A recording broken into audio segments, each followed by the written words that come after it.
Hi, I'm Kristen Satterley, and I would like to tell you about my project for the Harvard EDX food science program. I am with my husband Arnie. We are working on making Injera, which is the staple food of Ethiopia. It's a sour flatbread, so it's a sourdough made with teff flour, which is the native grain of Ethiopia. And but it can be very complicated to make. There are a lot of recipes out there that do all kinds of crazy stuff. You start with a teff flour mixture and a regular flour mixture, and you ferment them, and then you boil part of some, and all kinds of things that seem very complicated, and I don't really understand why you would do them. So what we're going to try is something a little simpler. We're just going to make a few different mixtures, and we're going to ferment them for different amounts of time to try and develop the sourness of the dough. So we're making 7 different mixtures. There will be 3 that are fermented for 3 days, 3 that are fermented for 1 day, and 1 that is a quick bread version. It's made with baking powder, seltzer water, and a little yogurt to try to add some sourness. So for the 3 versions that will be fermented for 1 day, we'll have 1 that's just a mixture of teff flour and all-purpose flour, a little bit of salt and water, and then we'll add yeast to that mixture, and we'll add yogurt to that mixture to make a total of 3. And then we'll do the same thing 2 days later, and we'll ferment that for 1 day. And then once we've got all the mixtures, we will bake them all up and see how they are.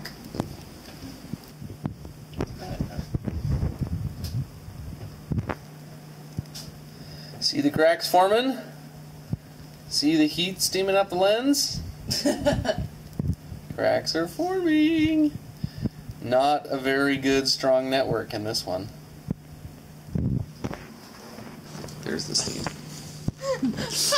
Yummy! Disgusting! Okay, a quick summary of our final product.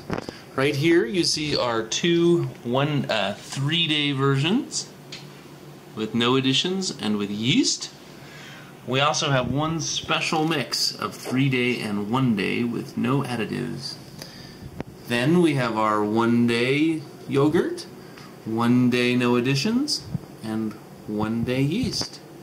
And finally, we have the Marcus Samuelsson recipe for instant injera. You mix it up just before you cook it. The end result is they're not quite what we hoped for. The older versions, the one that fermented well, got a very, very pungent sour taste. One might even say completely repulsively disgusting sour taste.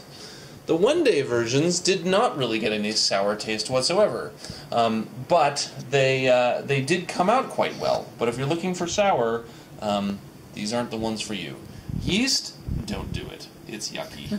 But the no additions was okay. The yogurt was probably the best of the set. And these taste really nothing like injera, but they're tasty and they're not disgusting. So that's what we're going to have for dinner.